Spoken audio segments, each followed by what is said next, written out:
திராவிட முன்னேற்ற கழக கூட்டணியில் பல மாற்றங்கள் நிகழ்ந்து கொண்டிருக்கிறது என்று சொன்னால் அந்த மாற்றத்துக்கு காரணம் திராவிட முன்னேற்ற கழகம் அல்ல. மாறாக பாட்டாளி மக்கள் கட்சியை சேர்க்கக்கூடாதுன்னு என்ன இருக்கு? அப்கோர்ஸ் பாட்டாளி மக்கள் கட்சியினுடைய நிலைப்பாடுகளில் 1000 முரண்பாடுகள் இருக்கு. திமுகவுக்கு வந்த பிறகு அது பக்குவப்படலாம் இல்லையா? திமுகவுக்கு வந்த பிறகு அந்த நிலைப்பாடுகளில் மாற்றம் ஏற்படலாம் இல்லையா? அண்ணன் மு.க. ஸ்டாலின் சமூக நீதியை இப்படித்தான் நீங்கள் பின்பற்ற வேண்டும் என்று சொல்லிக் கொடுக்கலாம் இல்லையா? அதற்கான வாய்ப்பாக இருந்துவிட்டு போகட்டுமே. தாவேக்காவுக்கு போவதற்கான வாயிலை திறந்து வைத்துட்டு சோஃபா ஆர்டர் போட்டுட்டு சோஃபா டெலிவரிக்காக இப்ப வெயிட் பண்ணிட்டு இருக்காங்க. அதுக்குதான் ஒரு அவகாசம் கொடுத்திருக்காங்க. பொதுக்குழுன்னு ஒரு தேதியை பிக்ஸ் பண்ணிட்டாங்க. ஏற்கனவே தான் முடிவு எடுத்துட்டீங்களே. நான் என்ன கேட்கிறேன்னா சார், இவர் போய் திருச்சியில வரவேற்றார் இல்லையா?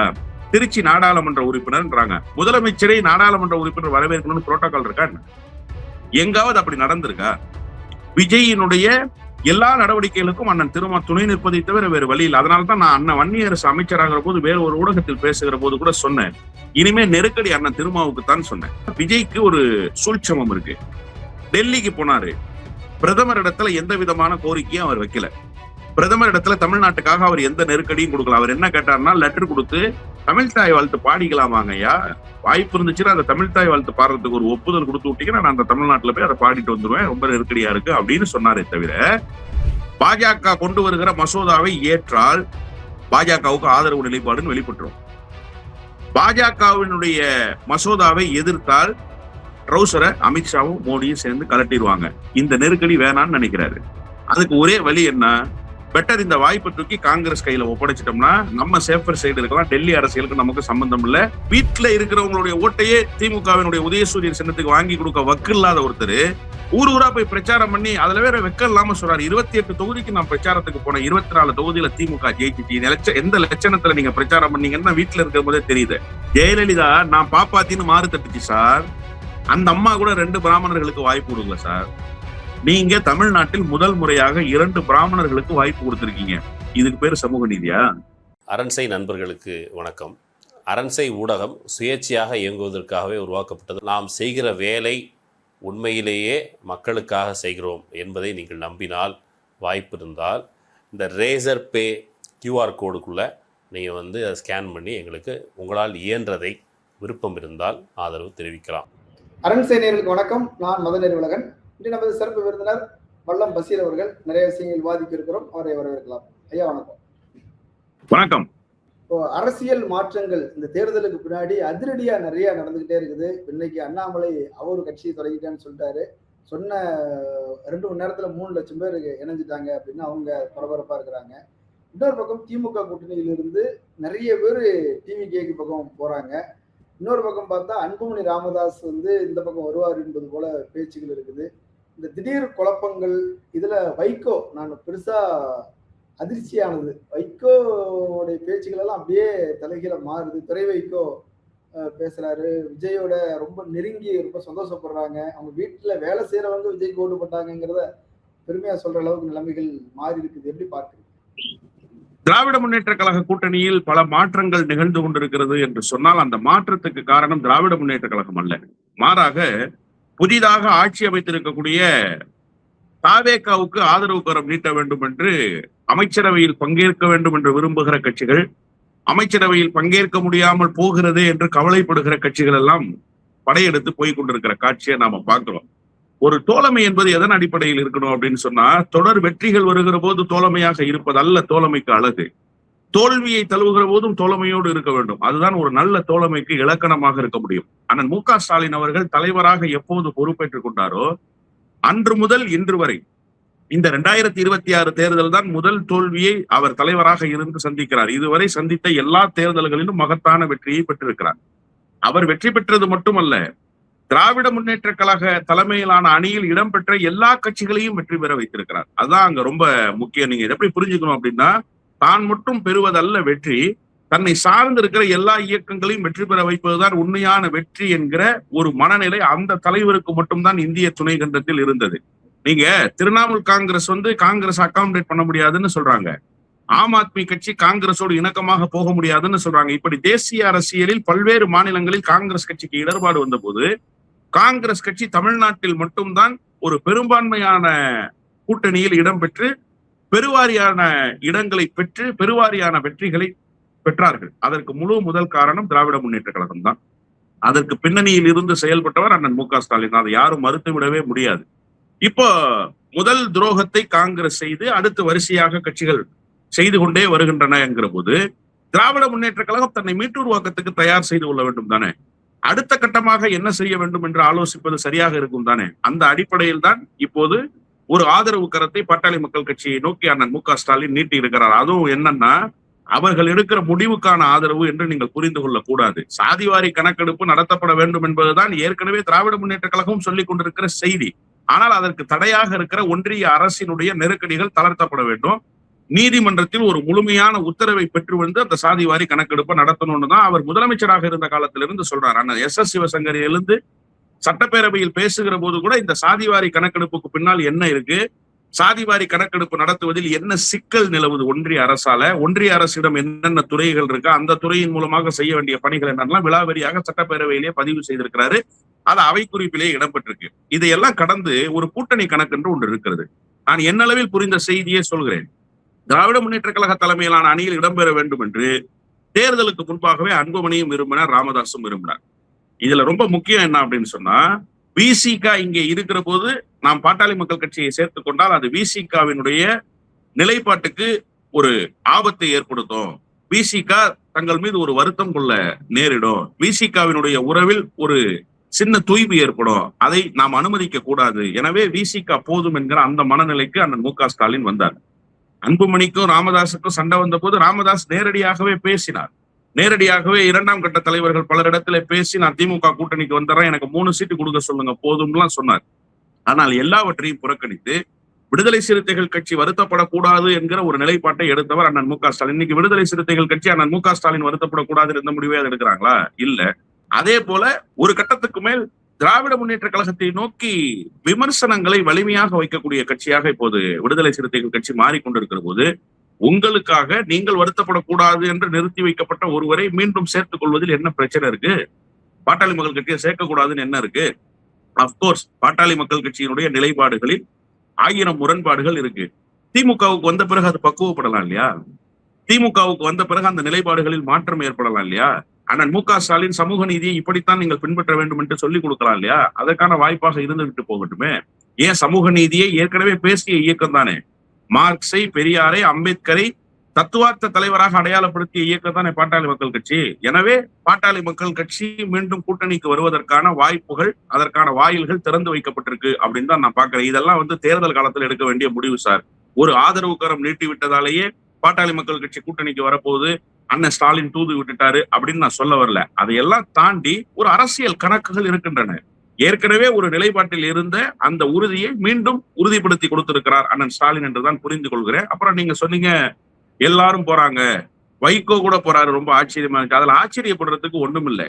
அது சிறகடித்து பறக்கிற பறவை, எப்போது வேண்டுமானாலும் எங்கே வேண்டுமானாலும் பறந்து செல்லும். இந்த வடிவேலு காமெடி ஒண்ணு வரும், நான் கட்சி விட்டு கட்சி தாவுவதால் என்னை பச்சோந்தி என்றோ நினைத்து விடக் கூடாதுன்னா ஒருத்தர் சைக்கிள்ல வருவார்ல, அந்த மாதிரிதான் வைகோவோட கேரக்டர்.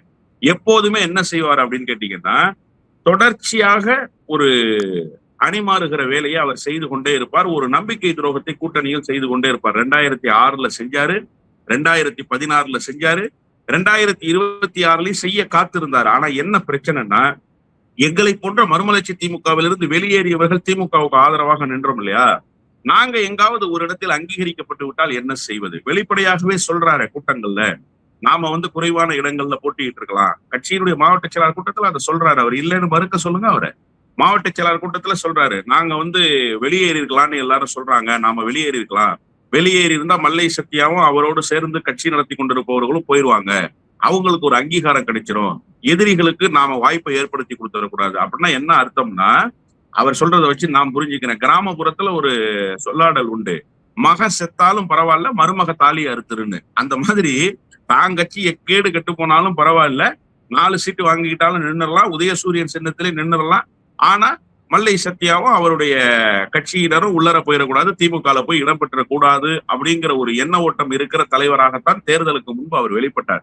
இப்ப திமுக வெற்றி பெற்றிருந்ததுன்னு வச்சுக்கோங்க, திமுக மீண்டும் ஆளுங்கட்சியா இருந்துச்சுன்னு வச்சுக்கோங்க, நவதுவாரங்களையும் அவரும் அவருடைய மகனும் மூடிக்கொண்டு இந்த கூட்டணியிலே இருந்திருப்பாரு. இப்ப திமுக தோல்வியை தழுவிடுச்சு. அதனால அதிகாரத்தில் ஒட்டி கொண்டிருக்க வேண்டும் என்று கருதுகிறார்கள். எனவே தாவேக்காவுக்கு போவதற்கான வாயிலை திறந்து வைத்துட்டு சோஃபா ஆர்டர் போட்டுட்டு சோஃபா டெலிவரிக்காக இப்ப வெயிட் பண்ணிட்டு இருக்காங்க. அதுக்கு தான் ஒரு அவகாசம் கொடுத்திருக்காங்க. பொதுக்குழுன்னு ஒரு தேதியை பிக்ஸ் பண்ணிட்டாங்க. ஏற்கனவே தான் முடிவு எடுத்துட்டீங்களே. நான் என்ன கேட்கிறேன்னா சார், இவர் போய் திருச்சியில வரவேற்றார் இல்லையா, திருச்சி நாடாளுமன்ற உறுப்பினர்ன்றாங்க. முதலமைச்சரை நாடாளுமன்ற உறுப்பினர் வரவேற்கணும்னு புரோட்டோகால் இருக்கா என்ன? எங்காவது அப்படி நடந்திருக்கா? அப்போ சென்னையில இத்தனை நாடாளுமன்ற உறுப்பினர், தென் சென்னையில அக்கா தமிழச்சி தங்கபாண்டியன் இருக்காங்க, மத்திய சென்னையில அண்ணன் தயாநிதி மாறன் இருக்காரு. இந்த பகுதிகளுக்குள்ள எல்லாம் விஜய் வர்றாரு இல்லையா, வரும்போது என்ன அவங்க புரோட்டோகால் படி போய் நிக்கிறாங்களா, வரவேற்கிறாங்களா? இல்ல. அப்ப நீங்க மட்டும் ஏன் போறீங்க? பிரதமருக்கு தான் எம்பி வரவேற்கணும்னு புரோட்டோகால் இருக்கு, முதலமைச்சருக்கு சட்டமன்ற உறுப்பினர்கள் வரவேற்கணும்னு தான் புரோட்டோகால் இருக்கு. அண்ணன் KN நேரு போயிருக்கலாம், இல்ல ஏனைய அந்த பகுதியை சேர்ந்திருக்கிற சட்டமன்ற உறுப்பினர்கள் போயிருக்கலாம், லீமா ரோஸ் மாதிரியான ஆட்கள் போயிருக்கலாம். ஆனா அவங்களுக்கு தான் புரோட்டோகால் இருக்கே தவிர நாடாளுமன்ற உறுப்பினருக்கு புரோட்டோகால் இல்ல. நாடாளுமன்ற உறுப்பினர் புரோட்டோகால் இருக்கிறதா சொல்லி போய் பார்த்துட்டு புரோட்டா சாப்பிட்டு வராரு, அங்க போய் முடிஞ்சிச்சா? அதன் பிறகு நேற்று போய் ஒரு பெரிய பட்டியலோட, இதெல்லாம் என்ன மாதிரியான ஒரு அழுக்கு மனநிலை பாருங்க. முதலமைச்சர் இடத்துல போய் இவர் கோரிக்கை வைக்கிறாரா, திருச்சியை 2வது தலைநகரமாக மாத்தணும்னு. இதற்கு முன்பு அண்ணன் MK ஸ்டாலின் முதலமைச்சரா இருந்தாரு, உங்களை வெற்றி பெற வைத்தவர் முதலமைச்சராக இருந்தாரு, உங்களுக்கு வாய்ப்பு தந்தவர் முதலமைச்சராக இருந்தாரு. அப்ப போய் நீங்க அந்த கோரிக்கை வச்சீங்களா? என்னைக்காவது அவரை போய் இப்படி சந்திச்சு நீங்க கோரிக்கை வச்சு பேசியிருக்கீங்களா? அப்ப இது என்ன அணுகுமுறைனா, நாங்க தாவேகா கூட்டணிக்கு போறோம் அப்படிங்கிற உறுதிப்பாட்டை எப்போதும் அந்த கட்சி எடுத்து விட்டது. சோஃபாவுக்காக காத்திருக்கிறார்கள். சோஃபா வந்துடும். சோஃபா வந்துருச்சுன்னா உறுதியாக போய் தாவேகா கூட்டணியில் இடம்பெறுவார்கள். நான் ஒண்ணு சொல்றேன் சார், திமுக இந்த முறை சுற்றிலும் துரோகிகளை வைத்துக் கொண்டு போட்டிட்டு இருக்கு. வீட்டுக்கு போனார் இல்லையா வைகோ வீட்டுக்கு விஜய், அப்ப என்ன சொன்னார் பாத்தீங்களா? இந்த வீட்டுல இருக்கிறவங்க எல்லாம் உங்களுக்கு விசில் சின்னத்துல ஓட்டு போட்டவங்க. வைகோ ஊர் ஊரா போய் பிரச்சாரம் பண்ணி என்ன கிழிச்சாரு? எப்படி ஓட்டுகளை வாங்கி கொடுத்திருப்பாரு திமுகவுக்கு? வீட்டுல இருக்கிறவங்களுடைய ஓட்டையே திமுகவினுடைய உதயசூரியன் சின்னத்துக்கு வாங்கி கொடுக்க வக்கு இல்லாத ஒருத்தர் ஊர் ஊரா போய் பிரச்சாரம் பண்ணி, அதுல வேற வெக்கம் இல்லாம சொல்றாரு, 28 தொகுதிக்கு நான் பிரச்சாரத்துக்கு போனேன், 24 தொகுதியில திமுக ஜெயிச்சிச்சு. எந்த லட்சணத்துல நீங்க பிரச்சாரம் பண்ணீங்கன்னா வீட்டுல இருக்கும் போதே தெரியுது. உங்க பையனே ஒப்புதல் வாக்குமூலம் கொடுக்குறாங்க. இப்படி திமுகவில் இருக்கிற எல்லா கட்சிகளும் போனாலும் திமுக பலம் இழந்து போகாது. இந்த மாற்றங்கள் எல்லாம் நிகழ்ந்து கொண்டே இருக்கும். புதிய அணியால் திமுக வலிமை பெறும். நீங்க வெயிட் பண்ணி பாருங்க. இதோடு முடிஞ்சு போயிடாது. இது இல்லாத கட்சிகள்லாம் இருக்காங்கல்ல, இவங்கதான் தமிழ்நாட்டுல கட்சியா? இது இல்லாத கட்சிகளோடு திமுக ஒரு புதிய கூட்டணியை அமைக்கும். ஒரு புதிய பரிணாமத்துக்கு திமுக அடுத்த கட்டத்துக்கு நகரும் என்றுதான் நான் புரிந்து கொள்கிறேன். இன்னொரு பக்கம் பாத்தீங்க அப்படின்னா, விசிகவுக்கும் திமுகவுக்குமான ஒரு கொள்கை ரீதியான நெருக்கம் அப்படின்னு சொல்லுவாங்க. கலைஞருடைய கொள்கை வாரிசாகவே திருமா இருந்தார் அப்படிலாம் சொல்லுவாங்க. அவங்க 2 பேருக்கு இடையிலையும் ஒரு பெரிய பிளவு உருவாயிருக்குது. சரி செய்யவே முடியாத பிளவாக மாற்றிவிட வேண்டும் என்றும் சிலர் வேலை செய்கிறார்கள் அப்படின்னும் பேச்சுகள் வருது. இதை எப்படி பார்க்கிறீங்க? இந்த பிளவுக்கு யார் காரணம்னு நான் பாக்குறேன். இந்த பிளவு எப்படி அப்படிங்கறத தாண்டி இந்த பிளவுக்கு யார் காரணம்? அண்ணன் MK ஸ்டாலின் காரணமா? திமுக காரணமா? விசிக தான் காரணம். தொடர்ச்சியாக தேர்தல் தேதி அறிவிக்கப்பட்ட நாளில இருந்து அண்ணன் திருமா தடுமாறுறாரு. என்னை போன்றவர்களுக்கெல்லாம் வருத்தத்துக்குரிய செய்தி என்னன்னா, திடமான முடிவெடுக்கக்கூடிய தலைவராக வெளிப்பட்ட அண்ணன் திருமா, தமிழ்நாட்டு அரசியலில் ஒரு மெஜஸ்டிக் லீடர் என்று பெயர் பெற்ற அண்ணன் திருமா, எந்த விதமான ஆசாபாசங்களுக்கும் வளைந்து கொடுத்து விடாத தலைவர் என்கிற அந்த நிலையில் இருந்து அண்ணன் திருமா ஏன் இவ்வளவு தடுமாற்றத்துக்கு ஆளானார்? அப்ப அவருக்கு தேர்தலுக்கு முன்பாகவே ஏதோ ஒரு மாற்று மனநிலை இருந்திருக்கிறது. அப்ப அவர் உறுதியாக முடிவெடுத்திருக்கலாமே. திமுக கூட்டணி வேணாங்கிற முடிவு அன்னைக்கே அவர் எடுத்திருந்திருக்கலாமே. ஏன் அந்த முடிவு அவர் எடுக்கல? அப்போ அவருக்கு இந்த குதிரை ஓடுமா என்று நம்புகிற மனநிலை இல்லை. இந்த குதிரையை நம்பி பந்தயம் கட்டி தோத்து போயிட்டா என்ன பண்றதுங்கிற ஒரு மனநிலையில இருந்தாரு. ஆனாலும் இப்போது ஆதவுக்கும் அண்ணன் திருமாவுக்கும் இருக்கிற உறவை வைத்து பார்க்கிற போது இது இன்று நேற்று உருவான உறவு என்பது போல தோன்றவில்லை. தேர்தலுக்கு முன்பிருந்தே இந்த உறவு தொடர்கிறது. தேர்தலுக்கு முன்பிருந்தே இந்த நட்பு நீடிக்கிறது. அதை இப்போது வேறு வழியில் அவர்கள் வெளிச்சத்துக்கு கொண்டு வந்திருக்கிறார்கள். இப்ப இந்த கொள்கை வாரிசு, கொள்கையால் 2 கட்சியும் ஒன்றா இருந்தது, யாரு இல்லைன்னா அந்த கொள்கை இப்போது எங்க போச்சுன்னு நான் கேட்கிறேன்.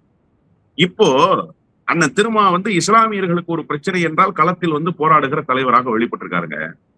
அவரு தாங்க டிசம்பர் 6 பாபர் மசூதி இடிப்பு தினத்தை இஸ்லாமியர் கட்சி அல்லாத ஒரு கட்சி, தமிழ்நாடு முஸ்லிம் முன்னேற்ற கழகம் நடத்தும், இன்ன பிற முஸ்லிம் கட்சிகளை CPI மாதிரியான கட்சிகள் ஆர்ப்பாட்டம் நடத்தும். அதை கடந்து பொது வெளியில ஒரு கட்சி, பொதுவான கட்சின்னு ஆர்ப்பாட்டம் நடத்தி இஸ்லாமியர்களுடைய உரிமையை கோரிய கட்சி எதுன்னு கேட்டீங்கன்னா விடுதலை சிறுத்தைகள் கட்சி தான். ஆண்டு தவறாமல் நோன்பு இருப்பாரு, ஆண்டு தவறாமல் இப்தார் விருந்தளிப்பாரு. இந்த ஆண்டு நடத்திய இப்தார் விருந்துல என்னையும் அழைத்தார்கள் விசிக சார்பில், நானும் போய் பங்கேற்றேன். இப்படியெல்லாம் இருந்த அண்ணன் திருமா இப்ப இந்த பக்ரீத் பண்டிகையின் போது ஆடு மாடுகள் பலியிட்டு வணக்க வழிபாடு செலுத்துவதற்கு ஒரு தடை ஒரு நெருக்கடி இருந்துச்சுல்ல, அண்ணன் திருமா ஏன் பேசல? வழக்கமாக இஸ்லாமியர்களுடைய தோழனாக வெளிப்படுகிற தலைவர் தான் அண்ணன் திருமா. அப்போ கொள்கை வாரிசு இப்ப எங்க போச்சுங்கிற கேள்வி இருக்குல்ல. கொள்கை வாரிசாகவே தொடர்கிற வரை திமுகவுல எந்த நெருக்கடியும் இல்ல சார், திமுகவோடு எந்த பிணக்கும் இல்ல. இப்ப அந்த கொள்கை வாரிசு வேறு ஒரு பக்கம் போய் நிற்குது, அதனுடைய கொள்கையை துறந்து விட்டு நிற்குது. அப்படிங்கிறப்போ இதற்கு முதல் காரணம் விடுதலை சிறுத்தைகள் தானே. இது எப்படி நான் புரிஞ்சுக்கிறேன்னா, அண்ணன் திருமா அதிகாரத்தில் பங்கு வகிக்க வேண்டும் என்பதற்காக தன்னுடைய கொள்கையை தளர்த்தி கொண்டார், தன்னுடைய நிலைப்பாட்டை தளர்த்தி கொண்டார்.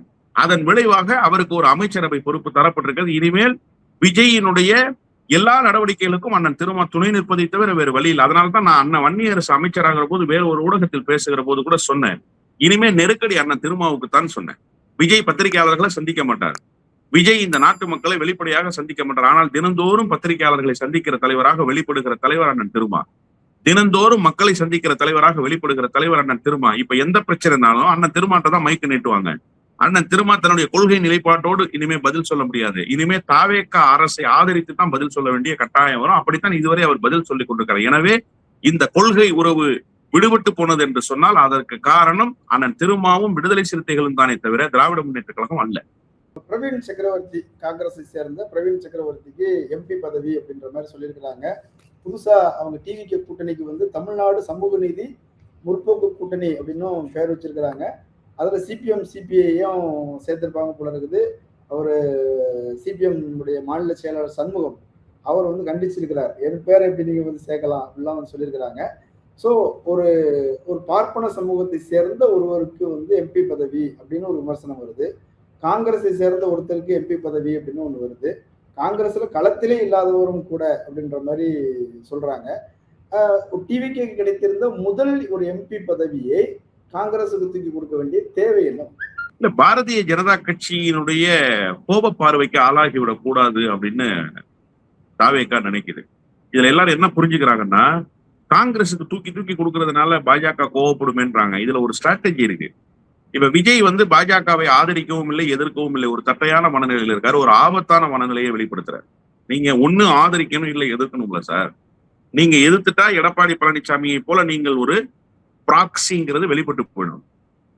இல்லைன்னு சொன்னா நீங்க திமுக மாதிரி ஒரு மதசார்பற்ற அணியை கட்டுறீங்க அப்படிங்கிற செய்தி வெளிப்பட்டு போயிடும். இப்ப என்னவாக விஜய் இருக்காருன்னே சொல்லாம ஒரு கனத்த மௌனத்தோடு விஜய் கடந்து போறாரு இல்லையா. இப்ப என்னன்னா, விஜய்க்கு ஒரு சூழ்ச்சமம் இருக்கு. டெல்லிக்கு போனாரு, பிரதமர் இடத்துல எந்த விதமான கோரிக்கையும் அவர் வைக்கல. பிரதமர் இடத்துல தமிழ்நாட்டுக்காக அவர் எந்த நெருக்கடியும் கொடுக்கல. அவர் என்ன கேட்டாருன்னா, லெட்டர் கொடுத்து தமிழ் தாய் வாழ்த்து பாடிக்கலாமாங்க ஐயா, வாய்ப்பு இருந்துச்சுன்னா அந்த தமிழ் தாய் வாழ்த்து பாடுறதுக்கு ஒரு ஒப்புதல் கொடுத்து விட்டீங்கன்னா நான் அந்த தமிழ்நாட்டுல போய் அதை பாடிட்டு வந்துருவேன், ரொம்ப நெருக்கடியா இருக்கு அப்படின்னு சொன்னாரே தவிர தமிழ்நாட்டினுடைய உரிமையை அவர் பேசினாரா?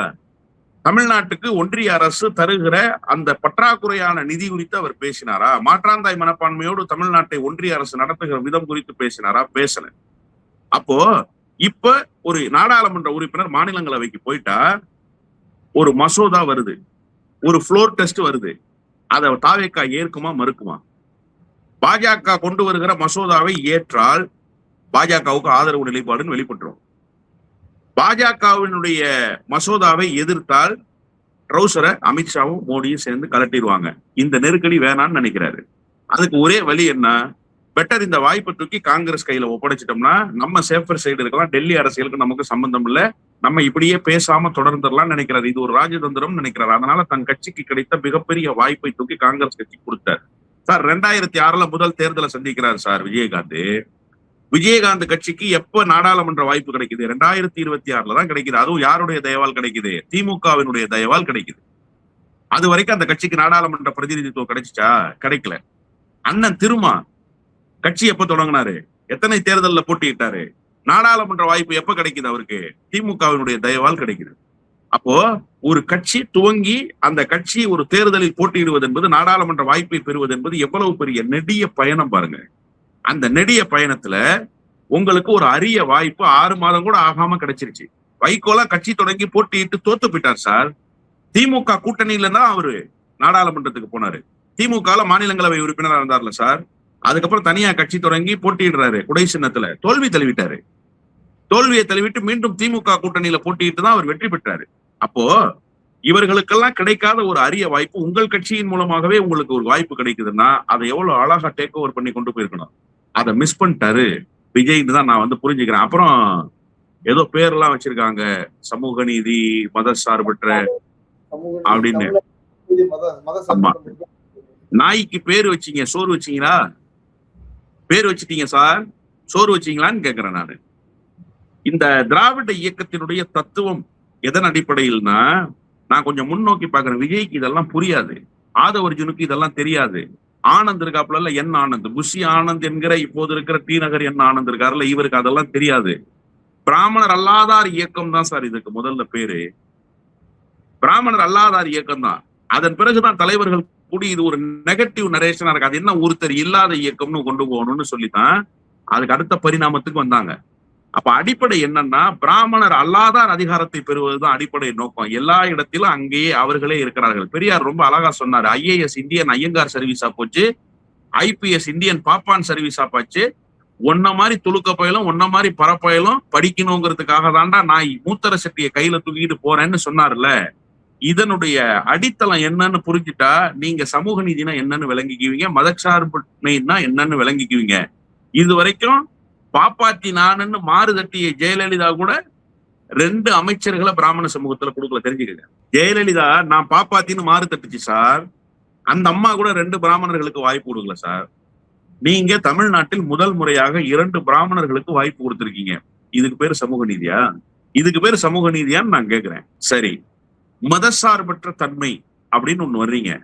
மதசார்பற்ற தன்மைனா இந்த திருப்பரங்குன்றம் ஃபைல்ஸ்னு ஒரு படத்தை எடுத்திருக்காங்க. இப்போ அந்த படத்தை ரிலீஸ் பண்ண வேண்டியதானே? மதசார்பின்மையை பேணி பாதுகாக்கணும் தானே அந்த படத்துடைய நோக்கம். அந்த படத்தை வெளியிட விடாம தடுக்கிறீங்க. திருப்பரங்குன்றம் விவகாரத்துல என்ன நிலைப்பாடு உங்களுக்கு? மதசார்பற்ற கூட்டணி தானே சார் நீங்க செக்யூலியர் ஃப்ரண்டா இயங்கணும்னு நினைக்கிறீங்கல்ல. செக்யூலியரிசத்துக்கு ஆபத்து ஏற்படுத்துகிற வேலையை ஒருத்தன் செய்யறான்.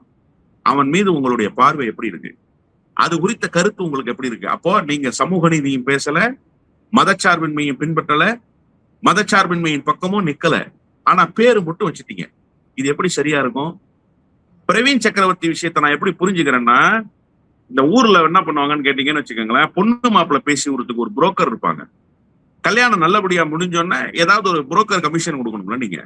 இல்ல இடம் வாங்கி கொடுக்குறாங்கன்னு வச்சுக்கோங்க, நீங்க விக்கிறீங்க, நான் வாங்குறேன், உங்களை எனக்கு தெரியாது, என்ன உங்களுக்கு தெரியாது, இடையில ஒரு மீடியேட்டர் தானே இருந்து, புரோக்கர் தானே இருந்து அந்த இடத்த பேசி கொடுப்பாரு. அதுக்கு ஒரு கமிஷன் இருக்குல்ல, அந்த கமிஷன் தான் பிரவீன் சக்கரவர்த்திக்கு கொடுத்திருக்காங்க. தாவேகாவுக்கும் காங்கிரஸுக்கும் இருந்த கள்ள உறவை வெளி உலகத்துக்கு கொண்டு வந்து, ஐயோ நீங்க கள்ள காதலர்களா இருக்காதீங்க, நல்ல காதலர்களா மாறுங்க, கல்யாணம் பண்ணிக்கங்க, தாலி கட்டிக்கங்க, குடும்பம் நடத்துங்க அப்படின்னு சொல்லி அந்த புரோக்கர் கல்யாணம் பண்ணி வச்சுட்டாரு. அந்த புரோக்கர் கல்யாணம் பண்ணி வச்சதுனால அந்த புரோக்கருக்கு கமிஷன் கொடுத்திருக்காங்க 2 கட்சியும் சேர்ந்து. அப்படிதான் நான் இதை புரிஞ்சுக்கிறேன். இல்லைன்னா பிரவீன் சக்கரவர்த்தி என்ன செய்து கிழிச்சிட்டார்? பிரவீன் சக்கரவர்த்தி எத்தனை நாளா சார் தெரியும் தமிழ்நாடு காங்கிரஸ் கமிட்டிக்கு? உங்களுக்கு எத்தனை நாளா தெரியும்? நீங்க ஒரு ஊடகவியலாளர், நாளறிந்த ஊடகவியலாளர், நீங்க உங்களுக்கு எத்தனை நாளா தெரியும்? விஜயோட பேச்சுவார்த்தை நடத்துறாரு பிரவீன் சக்கரவர்த்தி, தமிழ்நாட்டுக்காரரு, ராகுலுக்கு ரொம்ப வேண்டியவரு, அப்படித்தான் முதல்ல நம்ம செய்தியை கேள்விப்பட்டோம். அன்னைக்கு தானே நீங்க பாத்தீங்க. அதுக்கு முன்னாடி பிரவீன் சக்கரவர்த்திக்கு ஏதாவது ரோல் இருக்கா தமிழ்நாடு காங்கிரஸ் கமிட்டியில? என்னைக்காவது சத்தியமூர்த்தி பவன் பக்கம் பாத்திருக்கீங்களா? என்னைக்காவது காங்கிரஸ் கமிட்டியினுடைய நடவடிக்கையில அவரை பார்த்திருக்கீங்களா? காங்கிரஸ் கமிட்டியினுடைய காரிய கமிட்டியில அவர் இருந்திருக்காரா? தமிழ்நாடு காங்கிரஸ் கமிட்டியினுடைய ஏதாவது ஒரு ரோல் பிளே பண்ணிருக்காரா? ஒன்னும் கிடையாது. அவருக்கு ரோலே எப்பன்னா இந்த புரோக்கர் வேலை பாக்குற அன்னையில இருந்து தான் தொடங்குது. திடீர்னு வந்தாரு, திடீர்னு அவர் தான் எல்லாம்னாங்க, திடீர்னு அவர் அப்படி பேசினாருன்னாங்க, இப்படி பேசினாருன்னாங்க, ராகுல்கிட்ட போய் சொல்லிட்டாருன்னாங்க. இப்ப ஒரு கூட்டணியை பேசி பிக்ஸ் பண்ணி விட்டுருக்காரு. காங்கிரஸை அழிவு பாதைக்கு அழைத்து சென்றதற்கு காங்கிரஸ் கட்சி கொடுத்திருக்கிற பரிசு. காங்கிரஸ்ல மட்டும்தான் சார் இது நடக்கும். அப்பா, நல்லா உயிரோட இருந்த கட்சியை ஆக்சிஜனை புடுங்கி போட்டு டெட் பாடி ஆக்கி சவப்பெட்டிக்குள்ள வச்சு சிறப்பா மண்ணுக்குள்ள இறக்கி மூடுன பத்தியா, அதுக்காக உனக்கு நல்ல பரிசு தர்றேன்னு சொல்லி காங்கிரஸ் கட்சி ஒரு பரிசை கொடுத்திருக்கு. இதற்கான பயனை காங்கிரஸ் கட்சி அனுபவிக்க நீங்க வெயிட் பண்ணுங்க. பிரவீன் சக்கரவர்த்திக்கு இப்படி ஒரு வாய்ப்பு கொடுத்திருக்குல்ல காங்கிரஸ் இதற்கான பலனை விரைவில் அனுபவிக்க வெயிட் பண்ணி பாருங்க. முக்கியமான விஷயங்களை சொல்லியிருக்கிறீங்க. அடுத்தடுத்து என்ன நடக்க போகுது அப்படிங்கிறது சொல்லியிருக்கிறீங்க. கலந்து கொண்டு கருத்துக்களை பகிர்ந்து மற்றொரு விருந்தினோடு மீண்டும் சந்திக்கலாம். நன்றி.